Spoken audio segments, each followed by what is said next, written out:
eu espero que a gente não chegue efetivamente às proporções que chegou a época da gripe espanhola em função dos recursos e da tecnologia que nós temos, né?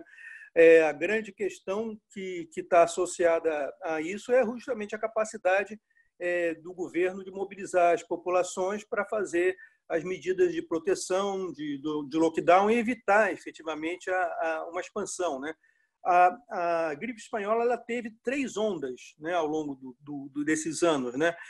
Não se sabe exatamente se esse tipo de comportamento vai afetar também o caso do corona, mas é possível que se tenha uma fase de queda e, quem sabe, depois uma fase um pouco menor de refluxo, né, da enfermidade novamente. Esse dado está baseado na China, ele está muito influenciado, a taxa de letalidade está muito influenciada também por determinados tipos de fatores de risco. Por exemplo, ela é 10,5% para as pessoas que têm como comorbidade doenças cardiovasculares.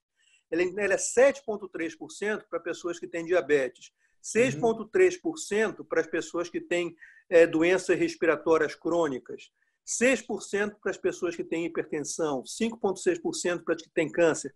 Nas que não têm nenhuma comorbidade, que em geral são pessoas mais jovens, porque o número de comorbidades aumenta com a idade, ela está em torno de 0,9%. Mas o importante é ver, basicamente, que a comorbidade, o fato de você ter um outro tipo de doença, é uma coisa que afeta também o seu nível de risco para a doença, né? A impressão que eu tenho é que existe realmente muito mais risco, pelos dados que estão aparecendo, né? Muito mais risco em áreas urbanas e em áreas metropolitanas. Áreas rurais têm um risco menor na questão específica da propagação. Então, inclusive, se você faz um processo de isolamento, lockdown, né? Quer dizer, da população, é muito mais fácil a questão mesmo do isolamento das pessoas. O que é uma coisa que é muito difícil você fazer numa área metropolitana, numa favela metropolitana. Questões como acesso a materiais de limpeza, acesso à água, acesso a processo de desinfecção, lavar a mão, são coisas fundamentais nesse momento. Aqui nos Estados Unidos, o que você tem mais em termos assim de voluntariado, de empresas que estão se reconvertendo para poder fazer algum tipo de doação ou algum tipo de organização, é mais para você prover para as comunidades mais carentes esse tipo de materiais de limpeza e tudo.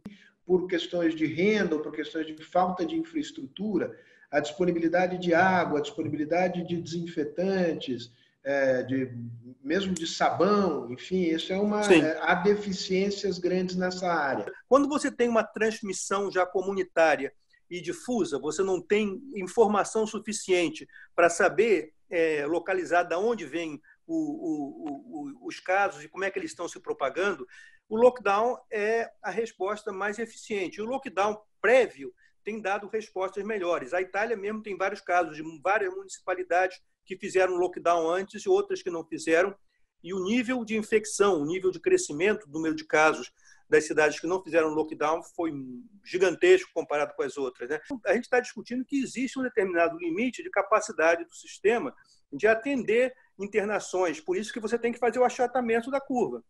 Né? Agora, a questão básica é que esse limite é diferente país a país. Portanto, independentemente do limite que você tem, uma das coisas que se tem é a possibilidade de planejar espaços alternativos, que é o caso que eu acho que São Paulo está fazendo muito bem, utilizando os estádios de futebol, utilizando o AMB para você colocar leitos de internação, né? Ou seja, é por isso que a China fez aqueles 2 hospitais gigantes, né, em Wuhan, para você poder atender aquela totalidade da população. Então, muitas dessas coisas não têm a ver necessariamente com o sistema de saúde, mas eu acho que tem a ver com a capacidade de resposta.